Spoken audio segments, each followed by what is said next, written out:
आनंद है आनंद बरस रहा बलिहारी कैसे सतगुरु जी। आनंद है आनंद बरस रहा बलिहारी कैसे सतगुरु जी।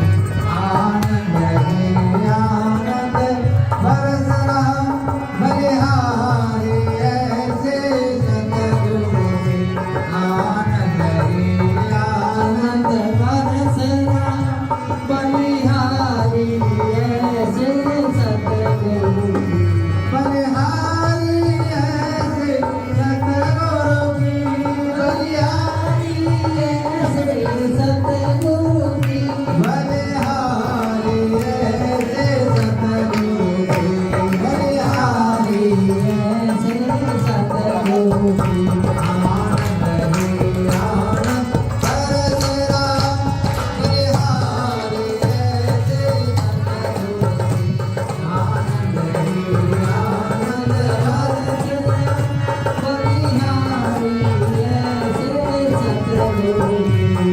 धन्यवाद हमारे आज हुए, धन्यवाद हमारे आज हुए। शुभ दर्शन ऐसे सतगुरु जी। शुभ दर्शन ऐसे सतगुरु जी। पावन हुआ ये भूमि, पावन हुआ ये भूमि। बलिहारी ऐसे सतगुरु जी। आनंद ही आनंद बरस रहा बलिहारी ऐसे सतगुरु जी। बलिहारी ऐसे सतगुरु जी। बलिहारी ऐसे सतगुरु जी। बलिहारी ऐसे सतगुरु जी। बलिहारी ऐसे सतगुरु जी। आनंद ही आनंद बरस रहा बलिहारी ऐसे सतगुरु जी। आनंद ही आनंद बरस रहा बलिहारी ऐसे सतगुरु जी। गुरु नाम रूपी जल बरसा कर, गुरु नाम रूपी जल बरसा कर। गुरु धर्म बगीचा लगा दिया, गुरु धर्म बगीचा लगा दिया। गुरु ज्ञान रूपी जल बरसा कर, ज्ञान रूपी जल बरसा कर। गुरु प्रेम बगीचा लगा दिया, गुरु प्रेम बगीचा लगा दिया। गिर रही है ऐसी फूल वाली, खिल रही है ऐसी फूल वाली। बलिहारी ऐसे सतगुरु जी। आनंद ही आनंद बरस रहा बलिहारी ऐसे सतगुरु जी। आनंद ही आनंद बरस रहा बलिहारी ऐसे बलिहारी ऐसे सतगुरु के। बलिहारी ऐसे सतगुरु की। बलिहारी ऐसे सतगुरु की। बलिहारी ऐसे सतगुरु की। आनंद ही आनंद बरस रहा बलिहारी ऐसे सतगुरु की। आनंद ही आनंद बरस रहा बलिहारी ऐसे सतगुरु की। आनंद ही आनंद बरस रहा बलिहारी ऐसे सतगुरु की। आनंद ही आनंद बरस रहा बलिहारी ऐसे सतगुरु की। बोल सतगुरु महाराज की जय। कृष्ण कन्हैया लाल की जय। अब सभी अपने अपने स्थान पर शांतिपूर्वक बैठ जाएं। अब आइए मंगल धाम कालिम्पोंग से पधारे हुए पूज्य गुरु जी श्री मोहन प्रियाचार्य जी महाराज जी के पावन पवित्र चरणों में हम सभी निवेदन करते हैं स्वामी श्री परमनाथ जी महाराज के वाणी के आधार पर हम सभी भक्त सुंदर साथ को स्वामी जी का ज्ञान उपदेश संदेश श्रवण कराकर लाभान्वित करें। श्री परमात्मने नमः। श्री गुरु चरण कमलेभ्यो नमः। बंदो सतगुरु चरण को करु धनि प्रेम प्रणाम।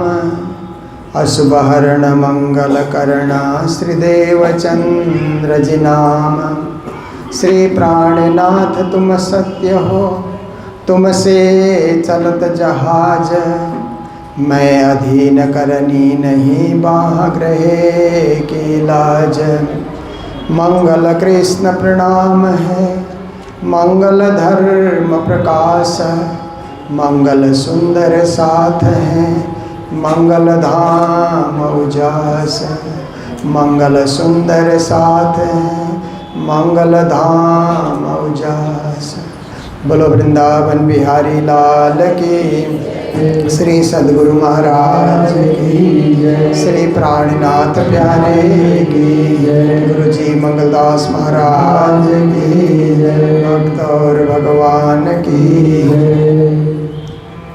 मधुर मधुर नाम राधे कृष्ण राधे श्याम। मधुर मधुर नाम राधे कृष्ण राधे श्याम।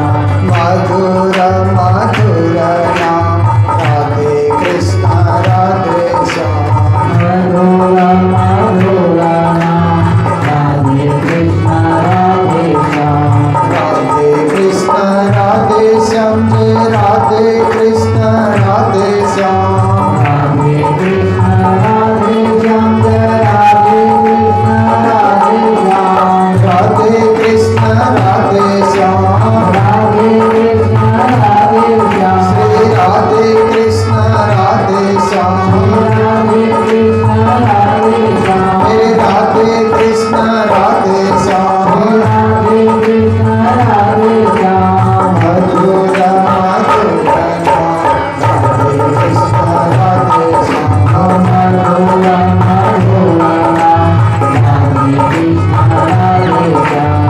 मधुर मधुर नाम राज श्याम राज श्याम।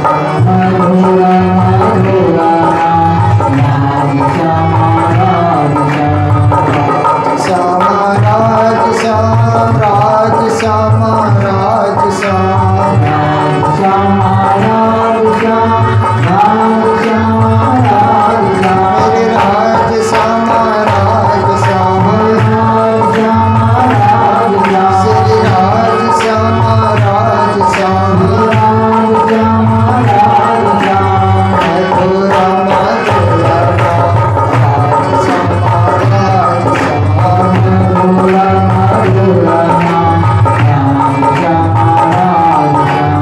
मधुर मधुर नाम राज श्याम राज श्याम। मधुर मधुर नाम राज श्याम राज श्याम। श्री राज श्याम राज श्याम। गुरु राज श्याम राज श्याम। बोलो कृष्ण कन्हैया लाल की। परम आदरणीय संत शिरोमणि स्वामी श्री सदानंद जी महाराज, जो श्रीमद् भागवत के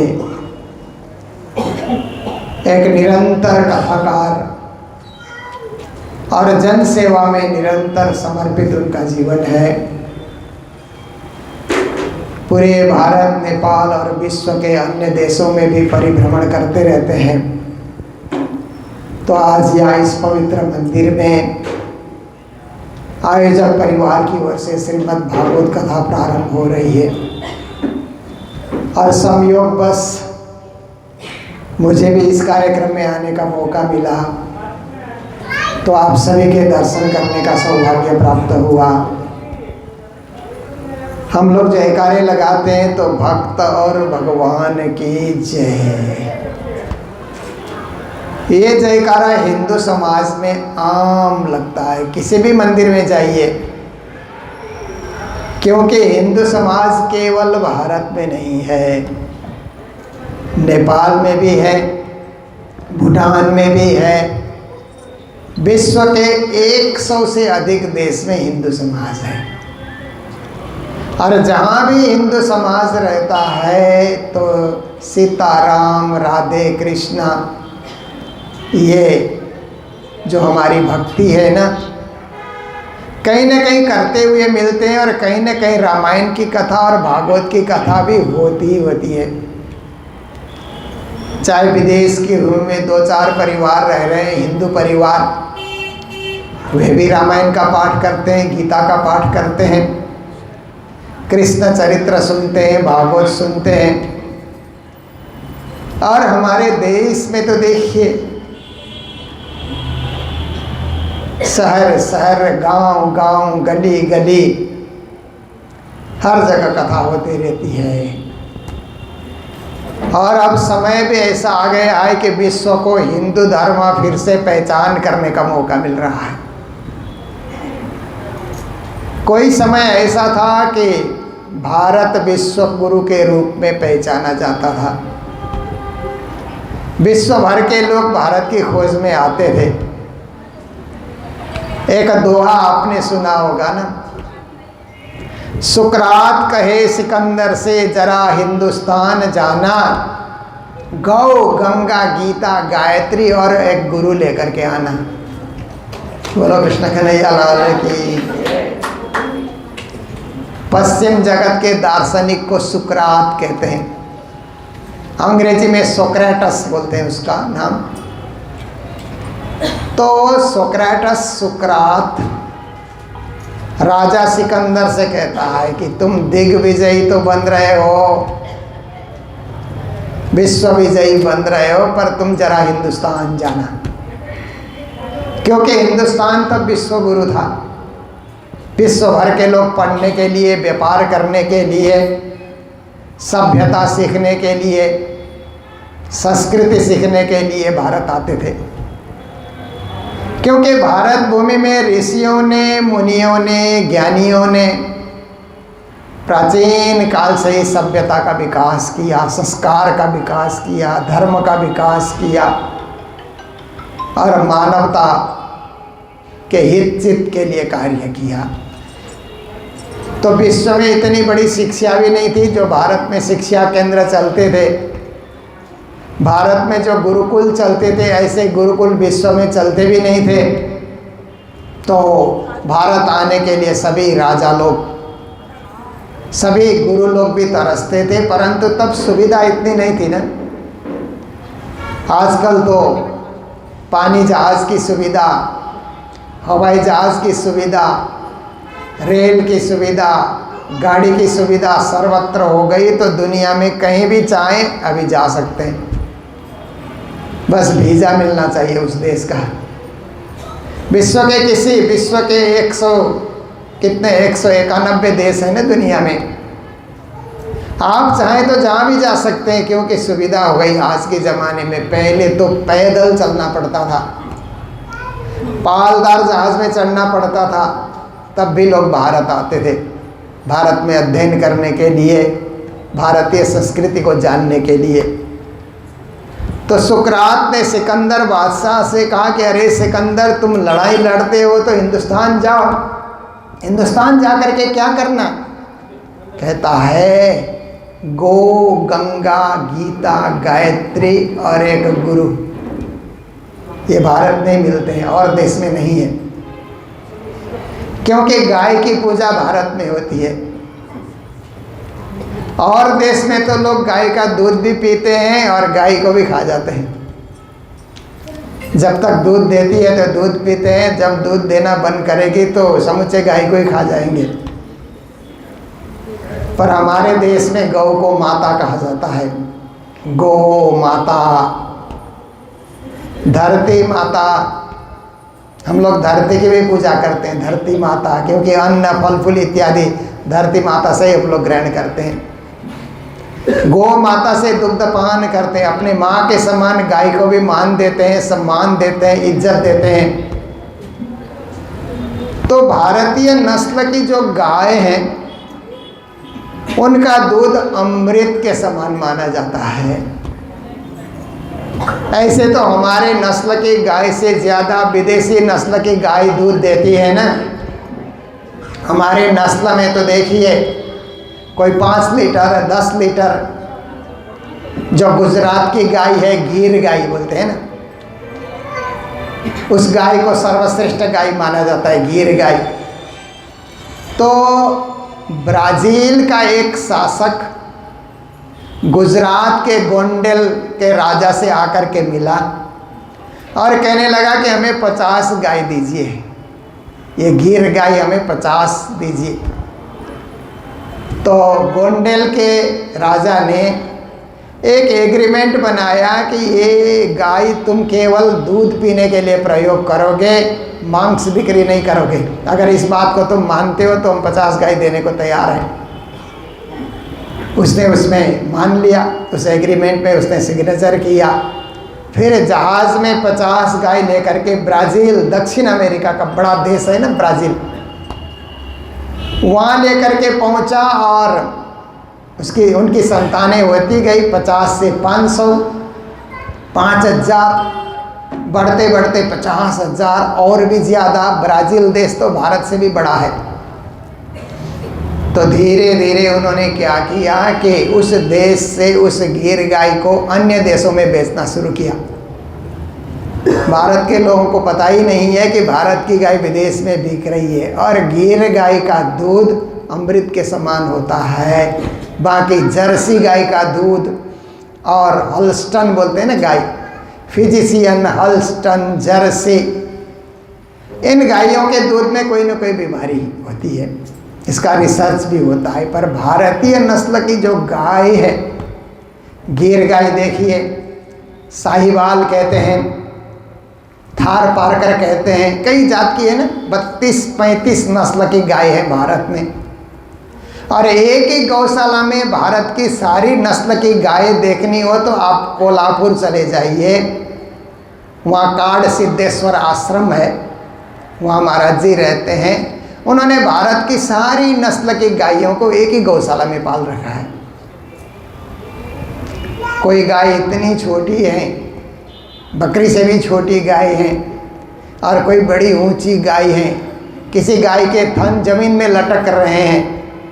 कई जात जात की गाय है ना, कोपिला गाय कहते हैं ना, जिसके सींग हिलते हैं, सींग हिलते रहते हैं, ऐसी गाय, जात जात की गाय। तो देखिए भारत कृषि प्रधान देश है, गौ सेवक देश है, गौ को माता के समान भारत पूजता है। इसलिए कहता है अरे सिकंदर, भारत जाओगे तो एक गाय वहाँ से लेकर के आना, पवित्र गाय, उसका दूध हम पीना चाहते हैं, गौ। फिर कहा कि भारत में जो नदी बहती है, गंगा नदी, कहते हैं ना जिस देश में गंगा बहती है हम उस देश के वासी हैं। कितना अच्छा ये गीत गा करके, कितना भजन जैसा ही लगता है। हम कौन हैं? तो कहते हैं जिस देश में गंगा नदी बहती है ना, हम उस देश के वासी हैं। अमेरिका में मिसिसिपी नाम की नदी बहती है, जो दुनिया में सबसे लंबी नदी कहा जाता है ना। रसिया में बुल्गा नाम की नदी बहती है, और मिस्र देश में नील नाम की नदी बहती है ना। इंग्लैंड में थेम्स नाम की नदी बहती है। चाइना में हुआंगहो नाम की नदी बहती है। हमारी नदी है ब्रह्मपुत्र, पर उन्होंने ऐसा नाम रख लिया चाइना में। पर हम उस देश के वासी हैं जिस देश में गंगा भारत में बहती है। तो गंगा जल को पवित्र जल माना जाता है। जो गोमुख में गंगा जल मिलता है ना, वो तो औषधि के समान है। पर जैसे जैसे गंगा बहते हुए नीचे नीचे उतर आई, तो आजकल क्या हो गया कि शहरीकरण बढ़ता जा रहा है ना। शहरीकरण बढ़ने के कारण शहर में से जो कचरा निकलता है, मैला निकलता है, वो भी धीरे धीरे नालों के माध्यम से उस नदी में चला जाता है, इसलिए नदियाँ प्रदूषित हो जाती हैं। गंगा, यमुना, सरस्वती भी इस तरह से लोग कचरा बहाएंगे। देखिए दिल्ली में एक बहुत बड़ा नाला बहता है ना, गंदा नाला कहते हैं, रोहतक से चल करके आता है, और वो नाले में इतना पानी है बह करके जमुना जी में चला जाता है। कितने दुख की बात है ना, वो पानी फिल्टर भी नहीं होता है। फिल्टर का कई प्रोसेस लगे हुए हैं, परंतु आप देखिए तो यमुना नदी पवित्र कैसे होगी? इतने बड़े बड़े नाले वहाँ जा कर के घुसेंगे, नाले का गंदा पानी चला जाएगा तो यमुना नदी कहाँ से पवित्र बनेगी? फिर वही नदी बह करके मथुरा वृंदावन होकर के आगे निकलती है। तो प्राचीन जमाना ऐसा था कि नदी का, गंगा का जल, यमुना का जल जहाँ तक नदी बहते वहाँ तक पवित्र होता था। ऐसे गंगा जल को औषधि के समान माना जाता है, क्योंकि हिमालय से, पर्वतों से, अनेक ये दरख्तों से टकराते हुए नदी आती है, तो ऐसे ही उसमें आयुर्वेद का गुण आ जाता है। मुझे संगम नहाने का मौका मिलता है। इस बार भी माघ मेले में मैं संगम नहाने गया था। वहाँ प्रणामी धर्म का एक पंडाल लगता है। पूरे माघ में वहाँ पर 1 महीना धर्मों का मेला लगता है, हजारों पंडाल लगते हैं, और कोई अपने अपने इष्ट का यश और कीर्तन गा रहे हैं। कोई राम धुन गा रहा है, कोई कृष्ण धुन गा रहा है, कोई शिव धुन गा रहा है, कोई अनेक देवी देवताओं के धुन गा रहा है, कोई कबीर मत, कोई सिख मत, कोई नागा मत। हम लोग भी प्रणामी मत को लेकर के वहाँ पर कुछ न कुछ यश गान करते हैं। भाई नहीं रे नवखंडो आरती, श्री विजयाविनंद की आरती, प्रेम मग्न भय उतारती, सखियाँ आप पिया परवारती, भाई नहीं रे नवखंडो आरती। इसमें कितने देवी देवता आते हैं ना साथ में। तो ये भाई नहीं रे नवखंडो आरती हरिद्वार में प्राणनाथ जी महाकुंभ में गए थे, तब ये प्रकरण का अवतरण हुआ, जो हम लोग स्वयं सेवा पूजा में हम लोग स्तुति के रूप में गाते हैं। तो माघ मेला में, कुंभ मेला में जाने में वो भाई नहीं रे नवखंड आरती प्रत्यक्ष होता हुआ अनुभव होता है। तो एक बार मैंने क्या किया कि संगम में स्नान किया, तो गंगा जी का पानी जोड़ा, क्या है कि धूमिल धूमिल टाइप का पानी होता है, जमुना का पानी काला, कारो कारो जमुना जीरो पानी लागे, वो कहते हैं ना, थोड़ी काली वो दिखती है। तो दोनों पानी मिलते हैं तो बड़ी दूर तक संगम में क्या होता है कि अलग अलग पानी की धार दिखलाई देती है। तो बीच में स्नान होता है, नाव में लेकर के जाते हैं। तो वहाँ पर हमने वो पानी भरने का डब्बा बिकता है ना, वो नीचे तक लेकर के जा कर के पानी भरा। इतने बालू धूमिल पानी भर करके हम लेकर के गए, क्योंकि कभी कभी मंगल धाम में कुछ लोग गंगा जल है, जमुना जल है, राज्य का जल है मांगने के लिए आते हैं, जो जैसे आते हैं। तो कुछ ना कुछ हम लोग रखते हैं, उनकी इच्छा कि किसी के प्राण निकल रहे हैं तो गंगा जल मुंह में डाल देना है, जमुना जल डालना है, राज्य का जल डालना है, जो बोलेंगे। तो उसके लिए मैं ले करके पहुंचा। जब वहाँ जा कर के मैंने देखा तो क्या है, पानी भरने का वो जो डब्बा था ना, उसमें नीचे नीचे थोड़ी सी बालू थी, बाकी ऊपर स्वच्छ पानी था। तब मैंने देखा ये गंगा जल की महिमा है। तो ऐसे गंगा बहुत परम प्रतापी नदी है, यमुना उसी तरह परम प्रतापी नदी है। ऐसे ही भारत की बहुत सारी नदियाँ पवित्र तीर्थ जल कहा जाता है। तो गंगा जी की अपनी महिमा है इस देश में, इसीलिए वो कहता है कि सिकंदर गंगा जल भी मेरे लिए लेकर के आना, 1 घड़ा भर करके कम से कम। और कहता है कि गीता,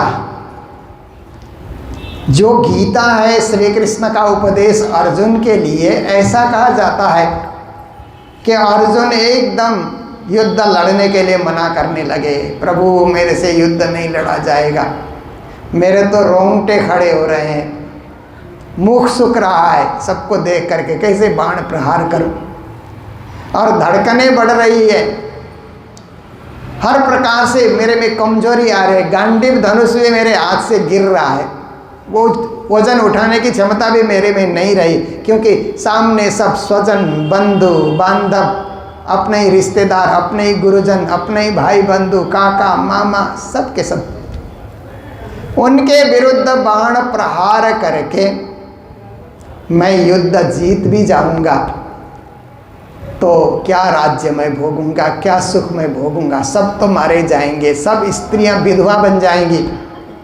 प्रभु मैं नहीं लड़ूंगा, इससे अच्छा मैं भीख मांग करके खाऊंगा। मुझे भीख मांगना स्वीकार है पर युद्ध लड़ना स्वीकार नहीं है। तो कृष्ण ने देखा कि महाभारत का युद्ध अर्जुन नहीं लड़ेगा, पांडव नहीं लड़ेंगे तो अधर्म का ही राज्य चलता रहेगा। धर्म राज्य की स्थापना कब होगी? फिर धार्मिक लोग आगे नहीं आएंगे तो अधार्मिक लोग ही राज करते रहेंगे हमेशा। इसलिए धार्मिक लोगों को आगे आना चाहिए, आगे बढ़ना चाहिए, युद्ध लड़ना चाहिए। आजकल का युद्ध तो चुनाव जीतना है। पहले का युद्ध क्या था कि परस्पर लड़ करके युद्ध जीत करके राज्य हथियाना पड़ता था। तो कृष्ण ने कहा अर्जुन मैं तुम्हें गीता का ज्ञान सुनाता हूँ, तुम सुनो, बाद में जैसी तेरी इच्छा, भीख मांगना हो भीख मांगो, युद्ध लड़ना हो युद्ध लड़ो। फिर असोच्या अनन्व सोचस्तम, कृष्ण ने गीता सुनाना प्रारंभ किया। गता सुन गता सुश्च नानु सोचंती पंडिता, भयात रणात उपरतम मंसन्ते तुम महारथा, क्लैब्यम मास्म गमा पार्थ नैतत्वम युत उपपद्यते, क्षुद्रम हृदय दौर्बल्यम त्यक्त्वा तिष्ठ परम तप। यह गीता का ज्ञान सुनाना प्रारंभ किया। तो पहला अध्याय, दूसरा अध्याय, 18 अध्याय में पहुँचे। पहला अध्याय में तो अर्जुन विषाद योग है। सब सुनाने के बाद श्री कृष्ण ने कहा अर्जुन निमित्त मात्रम भव सभ्य साची, तुम निमित्त बन जाओ, युद्ध मैं लड़ूंगा। तुम बाण ऐसे धनुष से बाण तीर सजाना, उसको कहाँ पहुँचाना है वो मैं करूँगा, पर निमित्त तो तेरे को ही बनना होगा, क्योंकि मैं युद्ध नहीं लड़ता।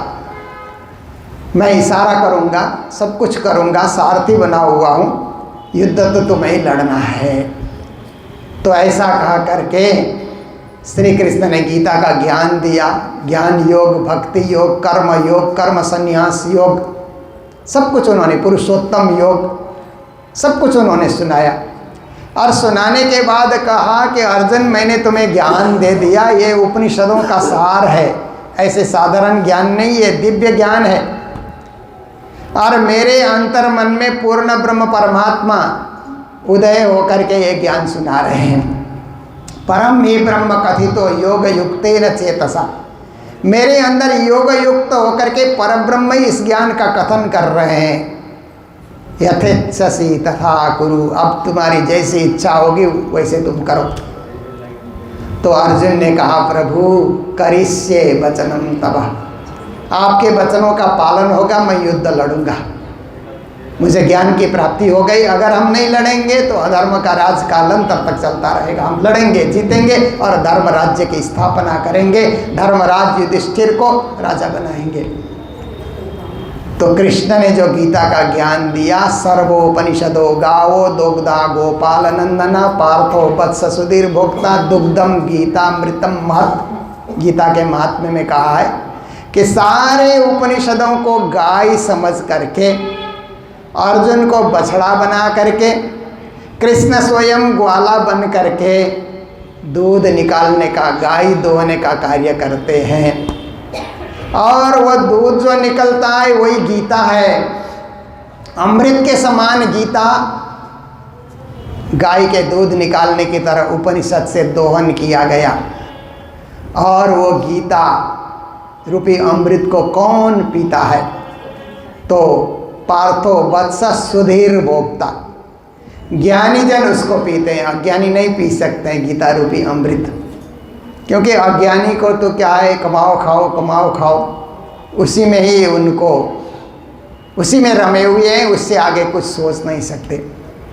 पर ज्ञानी लोग गीता रूपी अमृत का पान करते हैं। सुधीर भोक्ता, सुधी जन जो होते हैं, विवेकी जन जो होते हैं, विद्वान लोग होते हैं, गीता का उपभोग करते हैं, उसका आनंद लेते हैं, पढ़ते हैं। क्योंकि विश्व में श्रीमद् भगवत गीता को दर्शन शास्त्र में सबसे बढ़ करके best philosophy of the world Gita क्या है कि दुनिया के सर्वश्रेष्ठ दर्शन शास्त्र है, ऐसा माना जाता है।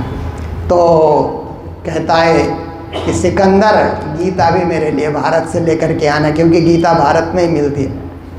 अब तो गीता विश्व के सभी भाषा में अनुवाद हो चुकी है, चाइनीज़ भाषा में, जापानीज़ भाषा में, अरबी भाषा में, उर्दू में, स्पेनिश में, फ्रेंच में, लैटिन भाषा में, दुनिया के हर भाषा में गीता का अनुवाद हो चुका है। इसलिए वो ज़माने में केवल भारत में गीता मिलती थी, इसलिए कहता है मेरे लिए गीता लेकर के आना, गो गंगा गीता। और कहता है गायत्री, देखिए सब गौ से है, सबका उच्चारण ग से ही हो रहा है।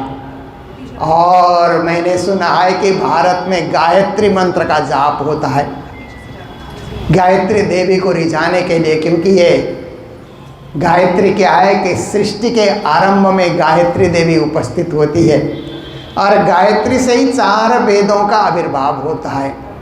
ओम भूर्भुवः स्वः तत्सवितुर्वरेण्यं भर्गो देवस्य धीमहि धियो यो नः प्रचोदयात्। ये गायत्री मंत्र है ना, हिंदू धर्म का सबसे बड़ा मंत्र, सबसे श्रेष्ठ मंत्र इसको माना जाता है। तो कहा कि गायत्री मंत्र की क्या महिमा है, इसको जानना है तो गुरुजी मंगलदास जी ने प्रार्थना पुष्पांजलि में गायत्री मंत्र का अर्थ दिया है। ओंकार त्रिविध ज्ञान है अनंत भंडार, 17 3 गुना। ये जो है इसमें गुरुजी ने गायत्री मंत्र का पूरा अर्थ खोल दिया। सवितुर अक्षर ब्रह्म है, अक्षरातीत तत् ब्रह्म है। जो सवितुर तत्, ये जो शब्द आए हैं ये अक्षर और अक्षरातीत के लिए आए हुए हैं। तो देखिए कि वो महान गायत्री मंत्र जो भारत में सर्वश्रेष्ठ मंत्र के रूप में जाप किया जाता है और सर्व सिद्धि और सर्व फलदायक जिसको माना जाता है, वो गायत्री मंत्र भी मेरे लिए ले करके आना। 4 चीज़ें हो गई, गो गंगा गीता गायत्री। और 5वें नंबर में कहता है कि गुरु भी भारत में ही मिलते हैं, तो मेरे लिए गुरु भी लेकर के आना। देखिए उस समय गुरुकुल भारत में ही चलते थे ना, 3000 साल पुरानी ये बात है। तो तब तो गुरुकुल केवल भारत में चलते थे, विदेशों में तो शिक्षा का प्रचार नहीं था। विदेश के लोग तो उस समय क्या है कि डार्विन बोलता है ना कि पूर्वज हमारे बंदर थे। एक वैज्ञानिक ने बोला ना, इंग्लैंड का वैज्ञानिक था, डार्विन उसका नाम था। उसने कहा मनुष्य के पूर्वज तो बंदर थे। तो हम लोग इस सिद्धांत को नहीं मानते, हम कहते हमारे पूर्वज ऋषि थे, महर्षि थे, मुनि थे, ज्ञानी थे। हमारे गोत्र में किसी बंदर का नाम आता ही नहीं। हमारे जो गोत्र हैं हमारे ऋषि है ना, जिन ऋषि से हम चले आ रहे हैं वो एक ऋषि का, तपस्वी का नाम आता है, किसी भी बंदर का नाम नहीं आता वहाँ पर। तो हम तो ऋषि की संतान है। क्योंकि डार्विन ने केवल इंग्लैंड को देखा, उसने पढ़ा तो केवल बाइबिल पढ़ा, उसने वेद नहीं पढ़ा, पुराण नहीं पढ़ा, उपनिषद नहीं पढ़ा, क्योंकि उस समय ये सब चीज़ें उसके देश में पहुंचती नहीं थी। इसलिए अपने हिसाब से उसने अनुसंधान करके लिखा। और आज भी हमारे विद्यार्थियों को विज्ञान में यही थ्योरी पढ़ाया जाता है, डार्विन की थ्योरी है ना, थ्योरी ऑफ इवोल्यूशन। तो देखिए, पर हमारे इस देश में तो गुरु हैं, ऋषि महर्षि भी गुरु हैं, वेद व्यास भी गुरु, गुरु पूजा में व्यास पूजा भी कहा जाता है ना। और इस देश में कितने गुरु हो गए तो कहते हैं 88,000 ऋषि महर्षि। ये तो प्राचीन युग की गिनती है। आज भी हमारे देश में इतने सारे गुरु हैं। 6000 गुरु के दर्शन तो हम लोगों ने अभी 22 तारीख अयोध्या में किए। 6000 साधु संत पूरे भारत से आए हुए थे। और गजब की बात मैं आपको बताता हूँ कि मुझे आमंत्रण था बंगाल के संत के रूप में, क्योंकि हम तो कालिम्पोंग रहते हैं ना, उत्तर बंगाल के संत के रूप में महाराज जी दिल्ली के संत के रूप में, और कृष्णमणि महाराज गुजरात के संत, श्यामानंद जी चंडीगढ़ पंजाब के संत। तो सबका ठहरावा और सबका अलग अलग सेक्शन से, वहाँ पर 8-10 सेक्शन बने हुए थे। अलग अलग जगह संतों को अपने अपने प्रांत के हिसाब से विभाजित किया गया था। वहाँ सबको जा कर के मंदिर उद्घाटन का दृश्य देखना था। सबकी कुर्सी फिक्स थी पहले से। तो हम तो बाई रोड आए उधर से, सिलीगुड़ी से। श्यामानंद जी और हम साथ में ही आए, पर उनका अलग जगह हो गया, मेरा अलग जगह हो गया। तो मैंने सुना था महाराज जी भी आ रहे हैं, तो शायद मिल पाएंगे। तो हुआ ऐसा कि मुझे जहाँ पर रखा गया, जो मैंने कहा ना भारत की सारी नस्ल की गायें रखते हैं काड सिद्धेश्वर महाराज, उनकी भी कुर्सी साथ में थी। तो वो जाने पहचाने संत मिल गए, 1-2 और जाने पहचाने संत मिल गए। तो उद्घाटन की पूरी तैयारी चल रही थी। तो इतने अब कोई इधर उधर हिल नहीं सकता है, अपनी अपनी जगह सबको रहना है। स्वयं सेवक सब घूम रहे हैं वहाँ पर। मैंने सोचा कि पूज्य महाराज जी भी कहीं आए होंगे, कहीं दिखे तो अच्छी बात है, ऐसे हाथ हिलाएंगे दूर से। तो हुआ ऐसा कि महाराज जी ने अपना व्हील चेयर बुक करा लिया, जैसे कराते हैं ना फ्लाइट में जाते हुए, व्हील चेयर बुक करा लिया। तो मैंने ऐसे गेट के तरफ देखा तो 2 बूढ़े साधुओं को व्हील चेयर में लेकर के आ रहे थे। तो होंगे कोई, ऐसा मैंने सोचा। बाद में बिल्कुल मेरे कुर्सी के पास दोनों व्हील चेयर खड़े हो गए। मैंने ऐसे देखा तो एक में तो महाराज जी बैठे हुए हैं। अब महाराज जी ने भी मुझे नहीं देखा, वो अपने मोबाइल में कुछ कर रहे हैं। व्हील चेयर तो चला रहा है, अपने को कुछ करना नहीं है, तो मोबाइल में किसी को देख रहे थे। फिर मैंने कहा प्रणाम महाराज जी। तो अच्छा, फिर हम लोगों ने एक ही जगह बैठ कर के वो उद्घाटन समारोह, भव्य समारोह, कम से कम 3-4 घंटे लगे वहाँ पर। वो सारा कार्यक्रम हम लोगों ने देखा। तो देखिए 6000 संत वहाँ पर उपस्थित थे एक ही मंडप में। तो कितने गुरु हैं भारत में, और कितने तो गए भी नहीं होंगे, कितनों को वहाँ पहुँचने का मौका भी नहीं मिला होगा। तो भारत गुरुओं का देश है। आप देखिए, तो महामते प्राणनाथ जी जैसे गुरु, सदगुरु देवचंद्र जी जैसे गुरु, गुरुजी मंगलदास जी जैसे गुरु भी इसी देश में हुए हैं। इसलिए सुकरात सिकंदर से कहता है कि भारत से एक गुरु लेकर के आना। तो आया सिकंदर, लड़ा, राजा पुरु से लड़ा, पंजाब से लड़ना उसने शुरू किया। और उसको लगा कि वो 30 साल की उम्र का हो गया था। तो उसको लगा कि कोई बीमारी मुझे घेर रही है, अब मुझे यहाँ से लौटना चाहिए। जब लौटने की तैयारी हुई तो अपने गुरु की बात याद आई। इसीलिए उसने एक गाय और गंगाजल, गीता और गायत्री मंत्र उसने कहीं से ढूंढवा करके, क्योंकि सबको तो जीतता ही था, ढूंढवा करके तैयारी किया। और एक गुरु भी लेकर के आना, उसकी सेना आई। तो भारत के सारे गुरुओं ने कहा कि हम नहीं जाएंगे। तो क्यों नहीं आप जाना चाहते हैं? विदेश की धरती आपको देखने को मिलेगी, क्यों नहीं जाना चाहते हैं? कहते हैं कि हम ट्यूशन पढ़ाने वाले गुरु नहीं है कि जहाँ जो है बुलाएगा वहाँ हम पढ़ाने पहुँच जाए। जिसको गुरु की तलाश है उसको भारत ही आना होगा। अगर सुकरात चाहता है कि कोई गुरु से मिलना है तो सुकरात चल करके यहाँ आएगा, हम चल करके वहाँ नहीं जाएंगे। तो 4 चीज़ें लेकर के वो पहुँचा, पर गुरु को नहीं हिला सका। गुरु अडिग होकर के भारत में बैठे रहे। और आज भी भारत से ही विश्व को प्रकाश देते हैं गुरुजन।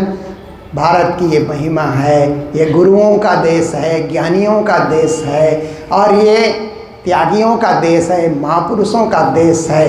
कितने कितने गुरुओं ने, महापुरुषों ने इस देश में जन कल्याण का कार्य किया है, जिसके चलते भारत सरकार को भी काफ़ी मदद होती है। दीन दुखियों की सेवा गुरुजन करते हैं तो सरकार को और देश के लिए कार्य करने का मौका मिलता है। ये इस देश की महिमा है। इसीलिए प्राणनाथ जी महाराज ने भी कहा, उत्तम मानक खंड भरतनो श्रेष्ठ कुली सिरदार।